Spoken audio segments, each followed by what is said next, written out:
Começamos semana passada a estudar um pouco sobre relacionamentos e o que a Bíblia diz a respeito de relacionamentos e como deve ser o relacionamento de um cristão.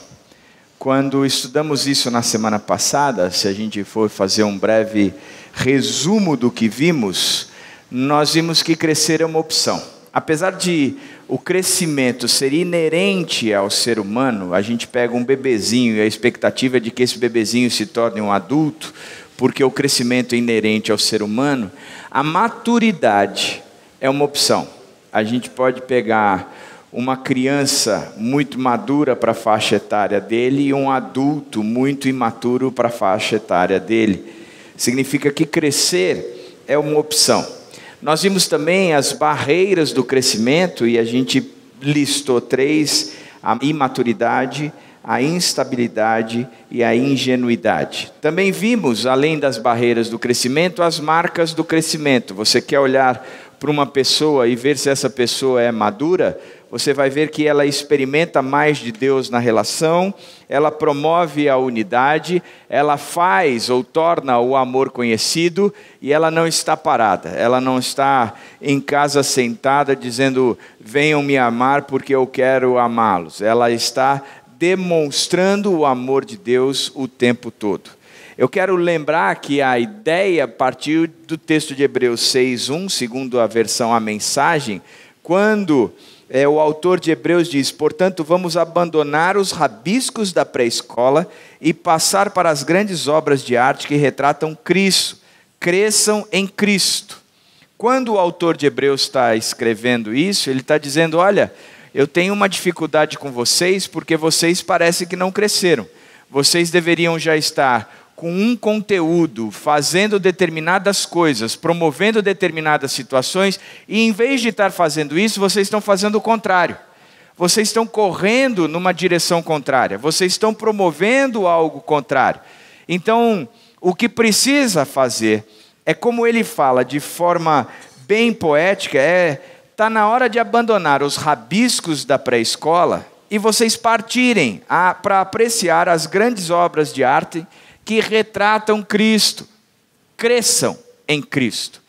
Tanto que na semana passada, como foi definida a mensagem, foi cresça. Você precisa crescer, eu preciso crescer, cristianismo é relacionamento, sem relacionamento não há cristianismo, não tem essa história de você sair da igreja, sair do seu pequeno grupo, sair do seu relacionamento porque você não vai mais com a cara da pessoa, porque a pessoa pisou no seu calo, porque a pessoa fez isso. Nós entendemos que isso é infantilidade, porque todo relacionamento gera intimidade e toda intimidade gera conflito. Portanto, se você quer participar de um relacionamento, e relacionamento é para gente madura, você parte então para o conceito de que você vai desfrutar de intimidade, mas a intimidade vai gerar conflito. Isso significa que o ser maduro não é fugir do relacionamento. O ser maduro é aprender a administrar os conflitos. E a gente conversou bastante sobre isso. Quando nós entendemos que o crescimento da pessoa em relação à igreja é quando ele se converte, quando ele entende quem Jesus Cristo é e ele se aproxima de Jesus, ele depende em tudo da igreja, tudo. Ele não sabe abrir uma Bíblia, ele não sabe orar, ele não sabe por que se diz amém no final da oração, ele não sabe por que a pessoa tem que vir numa celebração como essa, ele não sabe por que precisa participar de um pequeno grupo, ele não sabe nada. Ele depende em tudo da igreja. E a igreja vai e lhe ensina, e lhe ensina, e lhe ensina. Com o passar do tempo, ele que dependia totalmente da igreja, espera-se que ele não dependa em nada mais da igreja, porque ele cresceu, ele se tornou maduro. E aí você vai dizer, já que ele não depende mais da igreja, então ele tem o direito e o dever de não frequentar mais a igreja? Não. A questão é que a coisa se inverte. Aquele que dependia não depende mais, e aquele que não depende mais agora passa a depender. A igreja passa a depender totalmente do sujeito. Por quê? Porque aquela pessoa que está chegando vai precisar de uma investida. E quem é quem vai investir? Aquele que cresceu. Portanto, ele pode vir para a igreja, aquele que cresceu, e participar de um encontro onde o encontro não é aquele negócio como ele achava. A mensagem é meia boca, o louvor não é tão animado, mas ele não está nem aí para isso. Porque ele não vem para a igreja para receber da igreja, mas ele vem para a igreja porque ele entende que aquilo que a igreja oferece é suficiente para ele, mas mais do que isso, a igreja depende da intervenção dele. Por isso que uma das coisas que eu tenho percebido é que todos aqueles que saem da igreja, saem porque são crianças imaturas, são nenês na fé, que ainda continuam dependendo da igreja, apesar de já ter tempo de convertido, para ser maduro o suficiente, de poder ir para a igreja e não mais depender da igreja. Engraçado que durante muito tempo, eu gastei muito tempo da minha vida atrás desses caras. Atrás dessas pessoas, 20, 30 anos dentro de igreja e de repente some da igreja, sai falando mal de mim para uma série de outras coisas. Eu falo, cara, esse cara já era para estar grande, já era para estar comendo alimento sólido, está de volta no leitinho, está destruindo a igreja, não cresceu. Entretanto, tem um monte de gente que está chegando na igreja, que precisa de fato de todo o acompanhamento. Se eu vou escolher gastar tempo com alguém, eu vou gastar tempo com essa pessoa que está chegando dentro da igreja, porque aqueles de 30 anos já deveriam estar sendo outras coisas dentro da igreja, tornando a igreja dependente deles, coisa que não fizeram. O resultado disso é que estão tumultuando, que saiam mesmo, que vão para outras igrejas, que façam o que quiserem, mas que cresçam em algum outro lugar. Porque precisa crescer. O crescimento é esperado. A maturidade é esperada. Eu não olho para os meus filhos e espero, ou tenho a expectativa de que eles sejam crianças a vida toda. Pelo contrário, a minha expectativa é de que eles cresçam. Eu não espero que os meus filhos sejam dependentes de mim a vida toda. Pelo contrário, eu trabalho na vida deles para que eles sejam independentes. É essa mesma proposta dentro do cristianismo. Eu não estou numa igreja porque eu dependo da igreja. Porque crente velho que depende da igreja é o cara que reclama que o louvor não é bom, é o cara que reclama que o pastor não visita, é o cara que reclama que a mensagem não é boa, é o cara que reclama que a recepção não é bacana, é o cara que reclama que o grupo pequeno dele não funciona, é o cara que reclama que o grupo pequeno dele não acolhe. Esse cara está há 30, 40 anos dentro de uma igreja e nunca entendeu que ele precisa dar o sustento total à igreja, e não o inverso. Então está na hora de crescer. Por isso que a mensagem da semana passada, ela foi intitulada Cresça, Cresça. Essa semana eu fiquei pensando num título brilhante para a mensagem de hoje, e em cima do texto que vou trabalhar e da proposta que estou querendo apresentar para vocês, e eu achei, sinceridade, que o melhor mensagem ou título seria Cresça, parte 2. Afinal de contas, você tem De Volta para o Futuro, 1, 2 e 3. Velozes e Furiosos, 8. Por que eu não posso fazer uma mensagem Cresça 2? Então, resolvi fazer o Cresça 2, baseado em Romanos 15, 1. E o texto de Romanos 15, 1 diz o seguinte: nós que somos fortes, devemos suportar as fraquezas dos fracos e não agradar a nós mesmos. Paulo começa o capítulo 15 de Romanos com uma descrição de dois grupos. Ele fala dos fortes e dos fracos. São dois grupos que ele não dá uma terceira condição ou característica. Ou existe os fortes, ou existe os fracos. A pergunta que eu faço para você hoje, e começo a nossa meditação, é: qual o grupo você está? Em que grupo você quer se situar? O texto diz o seguinte: nós que somos fortes, devemos suportar as fraquezas dos fracos e não agradar a nós mesmos. Fortes e fracos. Só há estes dois grupos, os fortes e os fracos. Ele não está falando de pessoas que não têm compromisso com Deus versus pessoas que tenham compromisso com Deus. Como se os fortes fossem aqueles que têm um vínculo com Deus e os fracos fossem aqueles que não têm vínculo com Deus. Ele está dizendo de um grupo que tem o mesmo intuito e o mesmo vínculo, na mesma intenção e na mesma proposta. é aqueles que querem seguir a Jesus Cristo. Entretanto, mesmo aqueles que querem seguir a Jesus Cristo, ele apresenta dois grupos, o grupo dos fortes e o dos fracos. No texto, todos tinham compromisso. Qual era a crise, então, ou o que definia um forte e o que definia um fraco? Eram os fortes ou os fracos na fé. Por causa do fundamento judaico, de alguns que frequentavam aquela comunidade, existia um grupo que não comprava carne na mercearia do bairro. Eles diziam, eu não vou comprar carne lá, porque eu tenho uma desconfiança de que a carne desta mercearia ela é oferecida a ídolos. E antes do sujeito oferecer a carne ao público, ele está oferecendo aos ídolos por algumas razões simples. Primeira, porque ele entende que aquilo é importante para o negócio dele, porque ele quer agradar o Deus dele e porque ele quer ser beneficiado por este Deus. Então, já que ele está com essa crença toda, então ele oferece essa carne a ídolos e alguns estão indo nessa mercearia e comprando. E o fato é que aqueles que estão indo nessa mercearia e estão comprando e comendo, tinha um grupo que dizia, esses caras estão errados, esses caras estão totalmente em pecados, não pode fazer isso de forma nenhuma. E Paulo trata isso dizendo, se a cabeça não está acusando, você tem liberdade de fazer isso, não tem problema nenhum. Entretanto, existe uma outra condição, que tem a ver o relacionamento entre vocês. O fato é que alguns se ofendiam profundamente com a ida desses outros a essa mercearia comprar carne.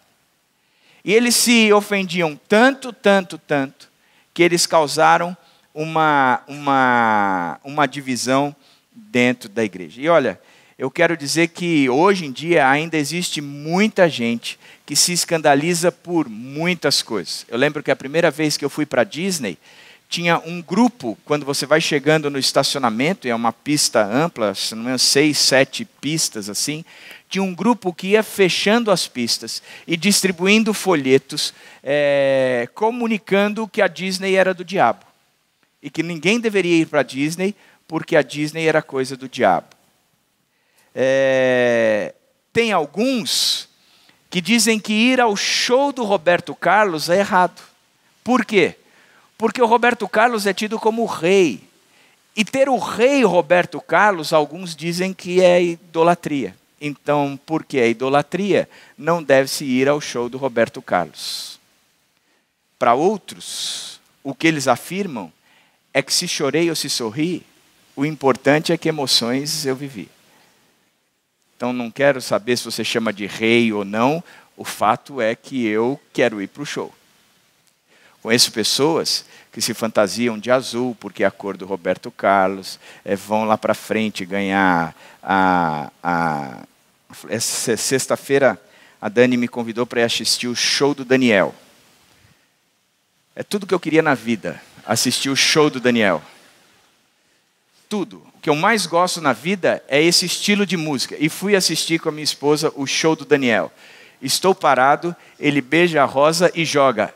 Cai na mão de quem? Mereço.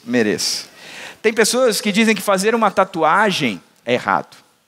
Não se deve marcar o corpo, diz o texto de Levíticos 19, 28. O mesmo texto anterior, o 27, diz que o homem não deve cortar o cabelo da têmpora. Por isso que o judeu ortodoxo tem aquele rabicó. Então, para alguns, não se deve tatuar. Entretanto, pode cortar o cabelo da têmpora, porque o texto, apesar de estar no mesmo texto, me agrada dizer o que pode ou o que não pode.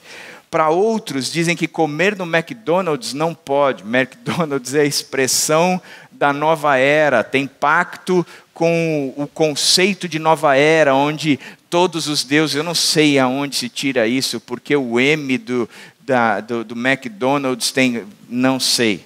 Para outros dizem que você não deve escutar os CDs ou as músicas da Xuxa, porque se você rodar ao contrário essas músicas, você vai ver uma invocação ao diabo. O que eu diria é você não precisa nem rodar para trás. É uma porcaria. Então Então não adianta rodar para trás. Então, hilariê, pelo amor de Deus, para frente já é ruim, para trás então nem perca seu tempo. Agora a gente poderia enumerar uma série de outras coisas que causam divisão dentro da igreja, que são promoção de discórdias, coisas que de fato são importantes para a vida de todos nós. E o que eu tenho percebido é que neste caso específico, a divisão era aquilo que poderia se comer e aquilo que poderia ser bebido. O que se pode comer e o que pode se beber. E que havia diferença entre um fraco e um forte, entre um maduro e um imaturo, entre um que já estava preparado e o que não estava preparado. E o que é ser fraco e o que é ser forte? Eu gosto de pensar, quando o texto mesmo explica, dizendo, nós que somos fortes, e o que é que os fortes fazem? Devemos suportar as fraquezas dos fracos e não agradar a nós mesmos. Duas coisas. Nós que somos fortes, nós suportamos as fraquezas dos fracos. E a segunda coisa, nós não agradamos a nós mesmos. Nós damos o suporte aos que são fracos e não procuramos o holofote para cima da gente ou para cima das nossas necessidades. Gosto também de lembrar do texto que nós vimos semana passada, de Hebreus 5,14, quando ele diz, mas o alimento sólido é para os adultos, os quais pelo exercício constante tornaram-se aptos para discernir tanto o bem quanto o mal. Olha a dinâmica desse texto. O alimento sólido, o alimento que é mais difícil de ser comido e digerido, é para os adultos. Por que é para os adultos? Os quais pelo exercício constante. Exercício constante. Sabe o que significa isso? Significa que para ser adulto, para ser forte, eu vou ter que praticar constantemente determinadas coisas. Se eu quero ser forte e ter força, não adianta eu ir para a academia uma vez por semestre, pego lá todos os pesos possíveis e carrego e faço os exercícios todos, trabalho tudo direitinho e vou para casa dizendo, pronto, agora eu sou forte, fiz exercício uma vez só. Talvez só eu consiga isso. Por isso que eu só vou uma vez por semestre na academia. Mas o fato é que se você quer ver crescer o músculo, a tua resistência melhorar e o teu condicionamento físico melhorar, você tem que exercitar e exercitar, exercitar, exercitar, exercitar, exercitar. Carregar o peso, carregar o peso, carregar o peso, carregar o peso, até que vai crescendo. Meu filho mais velho gosta muito de academia, está ficando muito forte. Mas é um negócio tão sério para ele, que os horários de academia são quase sagrados. Ele tem que ir, ele tem que participar, ele tem que frequentar, e ele não perde por coisa alguma. Aí você olha o braço dele, está justificado. Porque ele gosta do exercício, e porque ele pratica, você vê que o braço está crescendo. Está crescendo tanto que eu parei de brigar com ele. Tudo que ele fala eu aceito. O mais novo não, eu ainda brigo. Mas o mais velho eu já parei. Por isso, o alimento sólido é para os adultos, os quais pelo exercício constante. Então, há um exercício. E qual o resultado de tudo isso? Tornaram-se aptos para discernir tanto o bem quanto o mal. O que é um adulto? O que é um forte? O que é um maduro? Aquele que se tornou apto para discernir o bem quanto o mal. Ele sabe fazer a diferença entre o certo e o errado, o que pode e o que não pode fazer, o que é do bem e o que é do mal. Por isso, se a gente olha para esse texto, todo o que a gente tem visto, o texto apresenta a seguinte relação. Existe o fraco e o fraco não é, mas também existe o forte, e o forte é o quê? Apto para discernir como suportar as fraquezas do fraco e não agradar a si mesmo. Esse é o grande conceito da maturidade. Porque o cristianismo, ele não nos chama para sermos os mais sábios profissionais, a tal ponto que a gente saiba tomar as melhores decisões dentro daquilo que eu estou exercendo como profissão. Muitos de nós achamos que Deus vai nos dar a melhor capacidade ou a maior capacidade para podermos nos tornarmos os melhores empreendedores. Senhor, eu preciso de sabedoria e muita para tocar a minha empresa.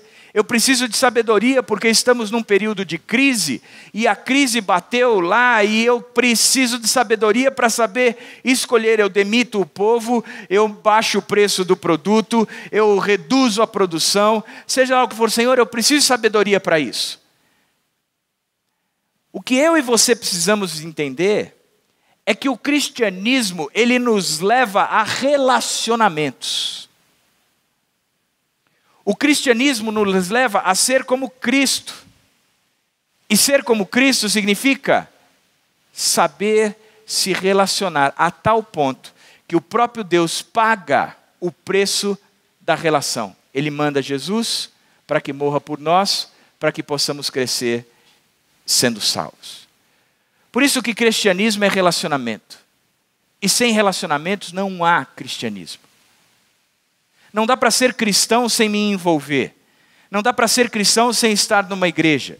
Não dá para ser cristão sem estar numa comunidade. A tendência é pular fora, mas a tendência é daqueles que são fracos. A tendência é daqueles que são imaturos. A tendência é daqueles que são crianças. Não dá para eu me relacionar com a minha família e viver em pé de guerra com a minha família. Isso é comportamento de quem é criança. Porque aquele que segue a Cristo de fato, ele vai se empenhar ao máximo para resolver os conflitos. Porque o cristianismo, ele exige, ele chama, ele conclama relacionamentos. Sem o cristianismo, não há relacionamentos. E sem relacionamentos, não há cristianismo. Por isso, o fraco, ele não é apto para discernir como suportar as fraquezas dos fracos e não agradar a si mesmo. Já o forte, ele é apto para discernir como suportar as fraquezas do fraco e não agradar a si mesmo. Qual é o grupo que você está? Do fraco ou do forte? Você é aquele que paga o preço do relacionamento ou você é aquele que na primeira pisada de bola você foge? O sujeito não me agradou, ele não fez como eu queria, ele não chamou a atenção ou não olhou para mim, ele não cuidou de mim, ele não me tratou, ele não fez, então por isso eu vou embora, eu estou insatisfeito com tudo isso. O forte, ele não olha assim. O forte, ele olha de forma diferente. O maduro, ele sabe que todo relacionamento gera intimidade e que toda intimidade gera conflito. E por isso, o maduro aprende a resolver os conflitos. É discernir como suportar as fraquezas do fraco e não agradar a si mesmo. Por isso, continuando na leitura, é como é que podemos ser um forte? Como é que você pode ser um forte? Como eu posso ser um forte? O texto é muito claro. Ele diz, nós que somos fortes, devemos suportar as fraquezas dos fracos e não agradar a nós mesmos. Nós que somos fortes, devemos suportar as fraquezas dos fracos e não agradar a nós mesmos. O que é suportar? Ou como é que eu posso suportar as fraquezas dos fracos? E como é que eu posso não agradar a mim mesmo? O texto de Romanos 14:15, ele trabalha bastante nisso. Ele diz, aceitem o que é fraco na fé, sem discutir assuntos controvertidos. Ele está dizendo, vocês vão ter assuntos controvertidos entre vocês vão ter discordâncias, e eu não estou pedindo que vocês entrem numa unidade, num consenso, a tal ponto de que tudo o que vocês vivem, tudo o que vocês creem, tudo o que vocês trabalham e desenvolvem tem a ver com uma só ideia, um só conceito e todos estão de acordo com isso. Está dizendo, é impossível, cresça. Porque relacionamento não é nunca pensar igual. Cara, isso para mim é tão bom, porque eu olho a minha esposa e eu digo, tem tanta coisa que a gente pensa diferente. Mas tem tanta coisa que a gente pensa diferente. Mas isso não quer dizer que a gente não se dê bem. Isso não quer dizer que eu não queira continuar com ela. Isso não quer dizer que eu não insista e invista no nosso relacionamento.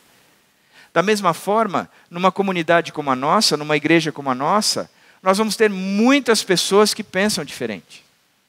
Muitas pessoas que não estão de acordo com a maneira como eu enxergo.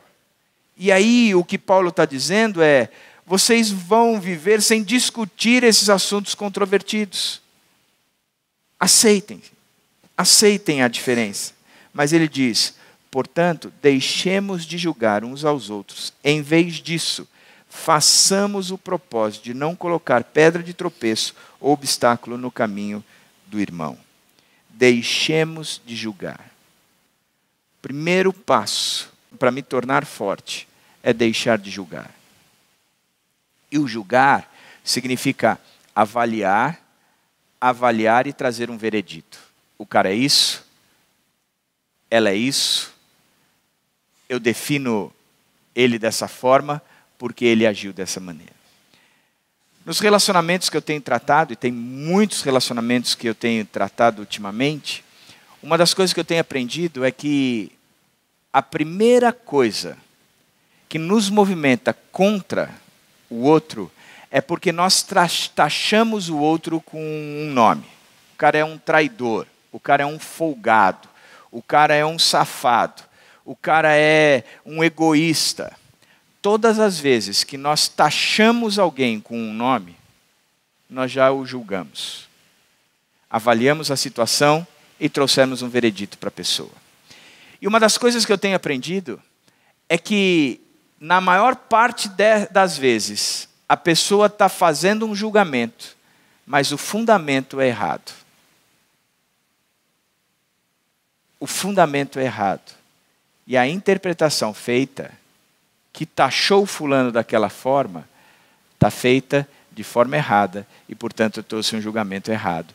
E a pessoa alimenta o coração dele com toda essa angústia e com toda essa maldade.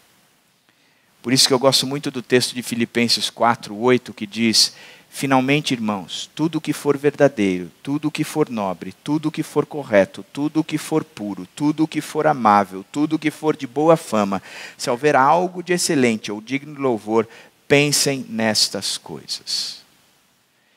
Este texto ele está inserido entre os dois que eu acho muito interessantes. Primeiro, o texto que trata a ansiedade. Não andeis ansiosos por coisa alguma. Antes, faça a Deus conhecedor de tudo aquilo que você precisa através das orações, súplicas e ações de graças. Então ele traz o remédio para a ansiedade. Ele diz, quer vencer a ansiedade? Não é Rivotril. Quer vencer a ansiedade? Não é chá de camomila.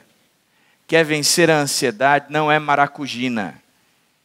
E nem semente de maracujá na veia, porque tem alguns que somente com semente de maracujá na veia, de fato, encaroçada mesmo, é que vai melhorar a ansiedade, porque aí já morre e acaba a ansiedade de uma vez. Está dizendo, quer tratar a ansiedade? É com oração.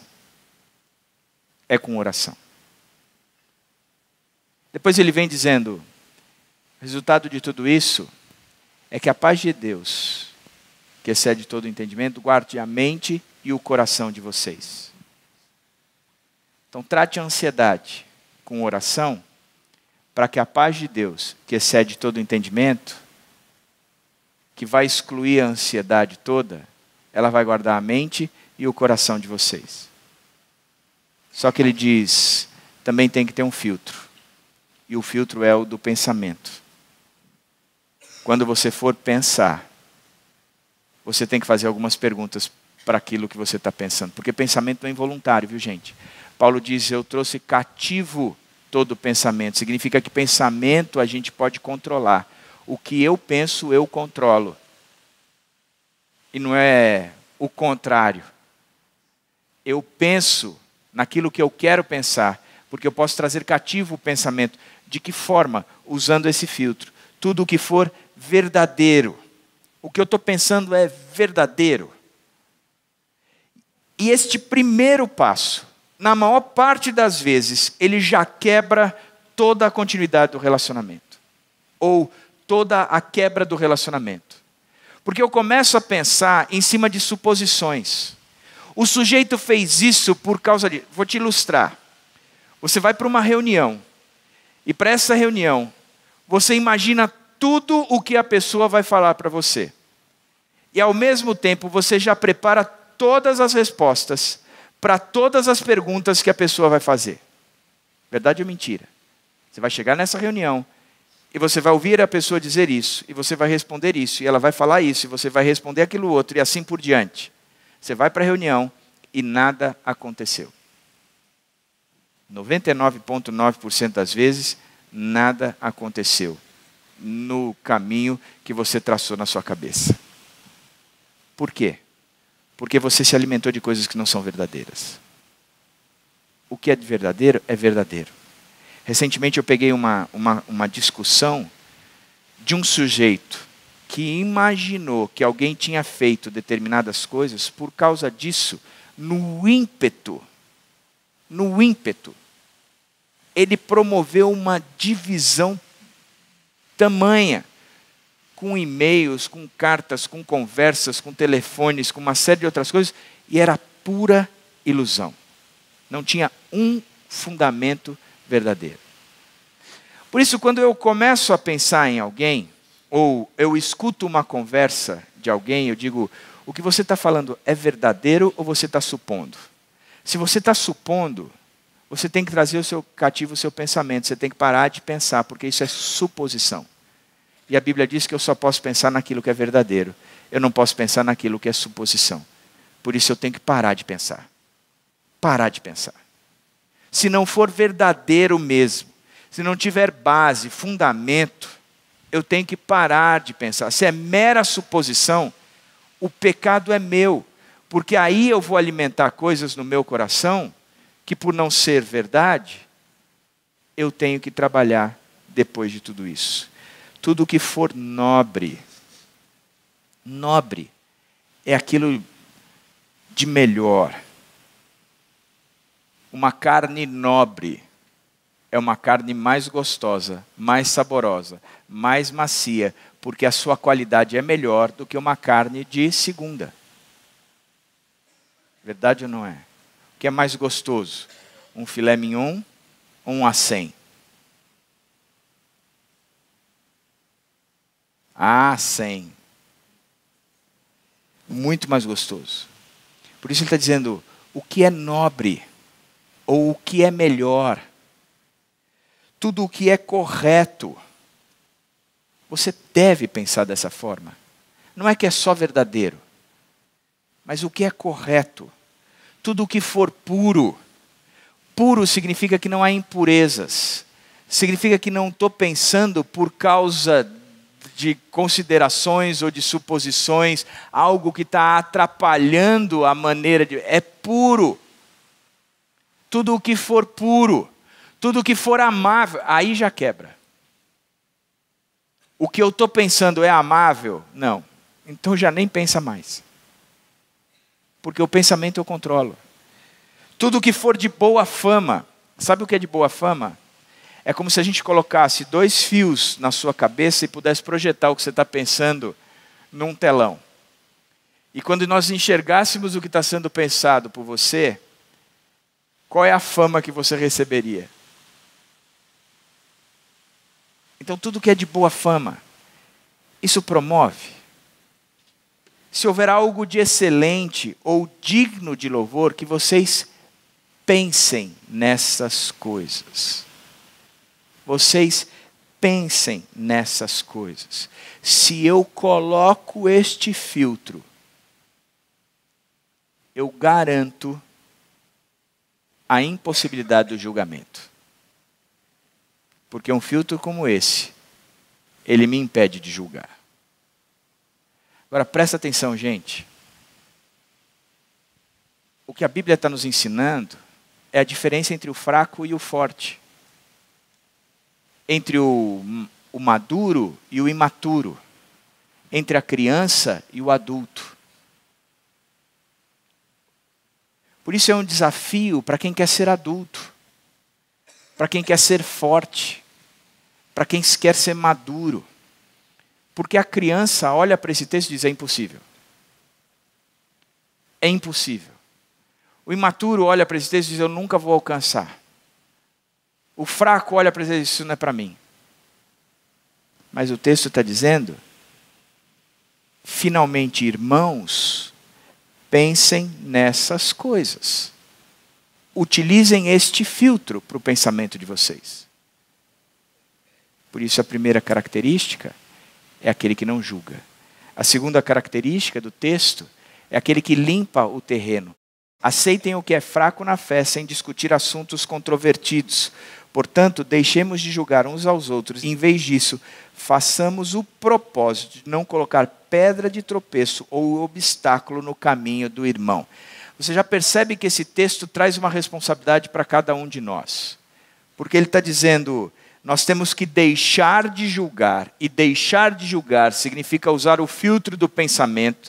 E essa é uma ação que eu escolho por fazer. Eu deixo de julgar porque eu escolhi deixar de julgar. Da mesma forma como ele diz, façam o propósito. Escolham por. Tragam para si a opção de não colocar pedra de tropeço ou obstáculo no caminho do irmão. É limpar o terreno. É limpar o terreno. Eu sou forte e eu preciso suportar o fraco.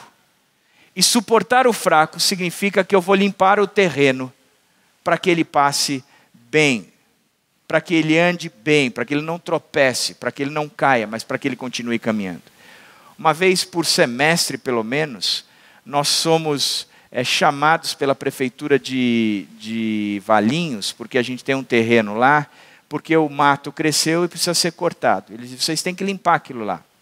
E aí já tem uma programação, a gente já sabe a quem a gente recorre, e vai um sujeito lá e carpe tudo aquilo, e deixa tudo limpinho, prontinho, aí pode andar, caminhar no terreno, que não tem problema nenhum. O que o texto está dizendo é que eu tenho que ser essa pessoa que limpa o terreno. Carlinhos fez uma prova semana passada, se eu não me engano, que era uma trilha nas praias do litoral de São Paulo, e são 28 trilhas, 28 praias que eles percorreram. Era uma equipe de 3, eles chegaram em terceiro lugar, mas eles estavam correndo nessa trilha. Diz que a trilha é insuportável, que é escorregadia, tem horas que é lama, tem árvore caída no chão, e eles têm que correr por aquilo. É muito mais difícil. Agora, a minha pergunta é, eu posso correr por uma trilha dessa, eu, André? De jeito nenhum. Por quê? Porque eu não tenho preparo para isso. O terreno não é para mim. Para eu correr, e corri ontem, tem que ser no plano, menos pedra possível, aí eu consigo correr meus 6 quilômetros. Mas eles, que são especialistas nisso, que correm há não sei quantos tempos, eles passam por isso. E enfrentam essa prova de forma tranquila. Você correu também, né? Passa, é fácil para eles. Para mim é impossível. Para mim é impossível. Porque o terreno não ajuda. O terreno não favorece. O terreno não é preparado para mim. Eu não sou capacitado para esse terreno. Por isso a Bíblia diz, você que é forte, tem que preparar o terreno para aquele que é fraco.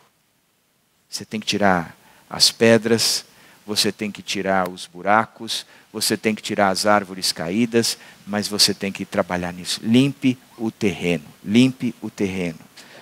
Uma outra coisa que eu e você temos que fazer é edificar na paz. O texto continua dizendo, por isso, esforcemo-nos em promover tudo quanto conduz à paz e à edificação mútua. Mais uma vez, uma ação que eu e você temos que escolher. Esforcemo-nos. Esforcemo-nos. Não é que vai ser fácil. Vai ter que aplicar esforço. Vai ter que aplicar força nisso.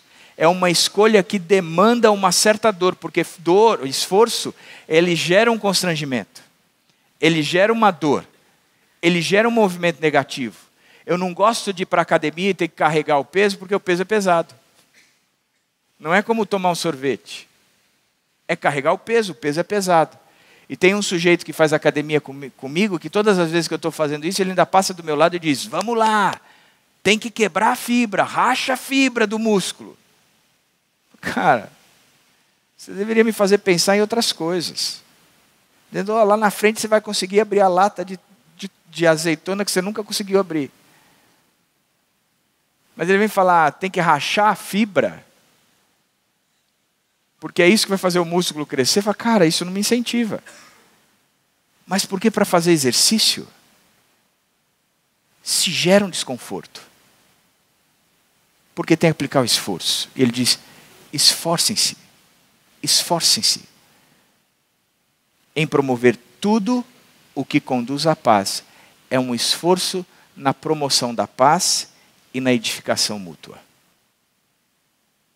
É um esforço na edificação da paz e na edificação mútua. Significa, gente, que aquele que é cristão de fato, ele vai se esforçar para que eu e ele cresçamos juntos, mas no vínculo da paz, para que a paz seja o alicerce, bem como a paz seja o resultado. Eu quero isso, eu busco isso, e eu vou atrás disso. Gosto muito de uma frase, que eu não sei de quem é o autor, que diz, nós chegamos a Cristo não para ter as nossas necessidades satisfeitas, mas para satisfazer as necessidades dos nossos vizinhos. Por isso que cristianismo tem a ver com relacionamento. E sem relacionamento não há cristianismo. Porque eu não entro no cristianismo para ter as minhas necessidades supridas por Jesus Cristo.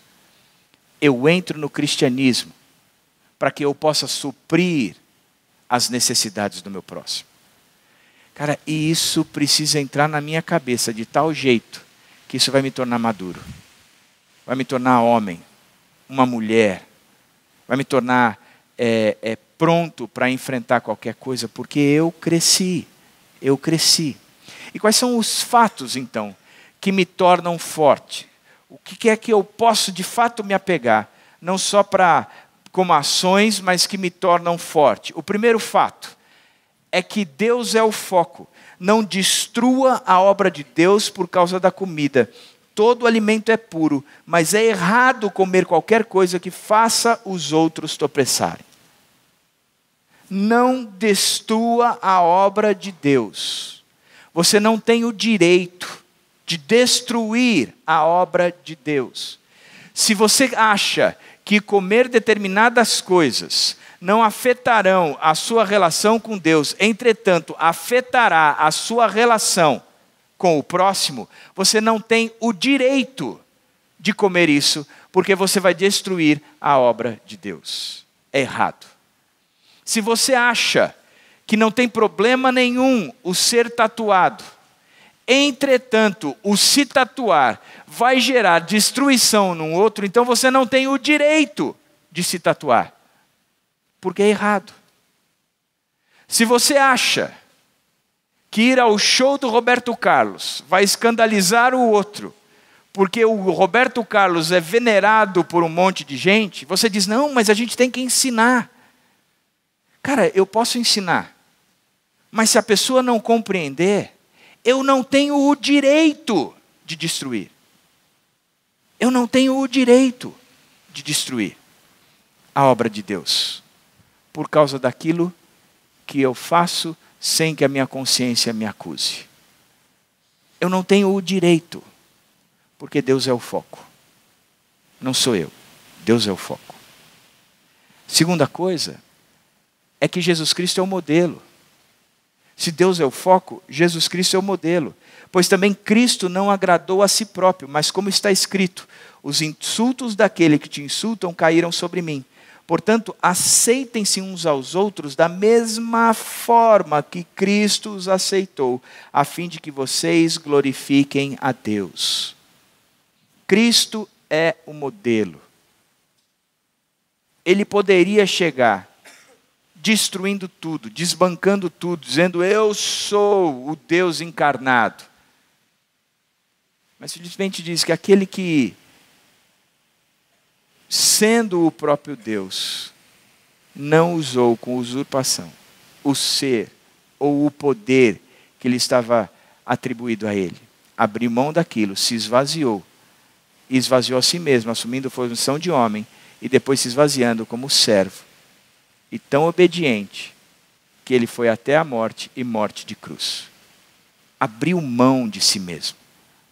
Portanto, Jesus Cristo é o modelo que, sendo Deus, ele abre mão de si mesmo.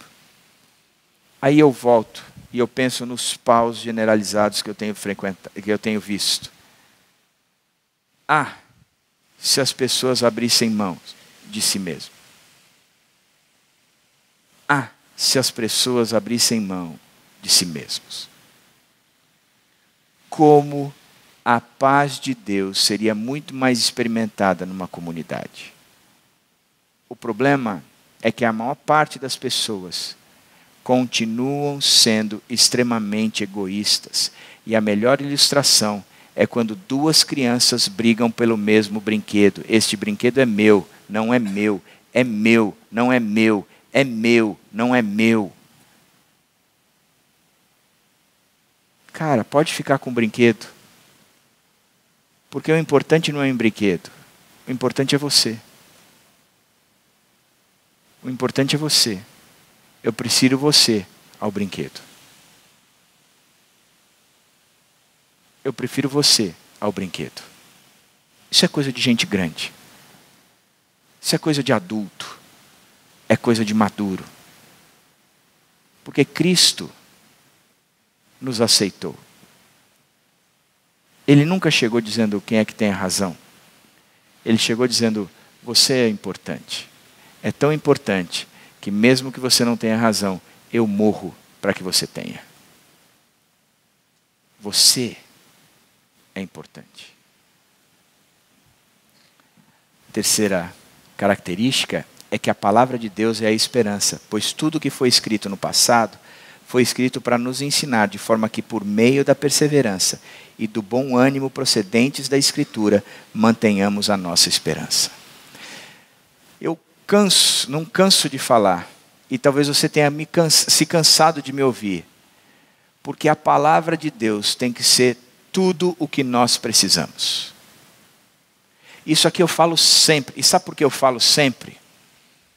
Porque eu tenho convicção, pela minha experiência, que a maior parte das pessoas não valorizam a palavra de Deus como deveriam valorizar. Que quando acontece uma briga entre duas pessoas, ninguém abre mão do seu direito, porque continua achando que tem direito. E nunca foi para a palavra de Deus e viu o que a palavra de Deus de fato ensina. Quando ela mostra dizendo, por mais que você tenha direito, seja imitadora de Cristo, que abriu mão do seu direito para poder manter um relacionamento com você.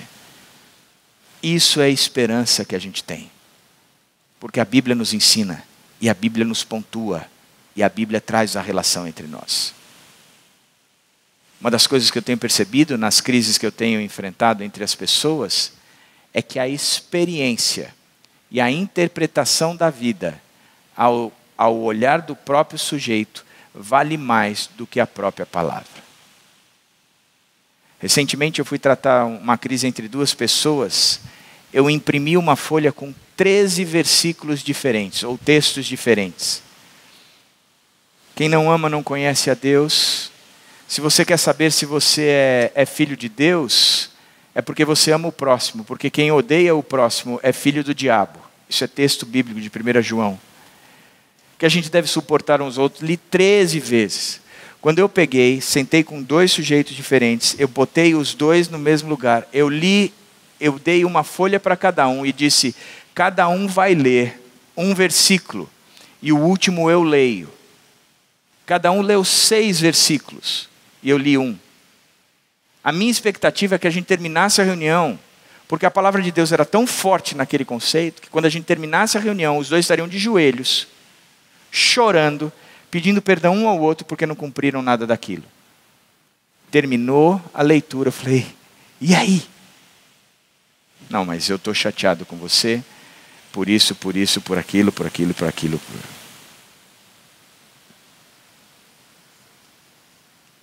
palavra de Deus não é esperança para o sujeito. Ela não pontua como a vida tem que ser. Por isso não é esperança para ele. E o que a Bíblia nos ensina é que de bom ânimo, procedente das Escrituras, mantenhamos a nossa esperança.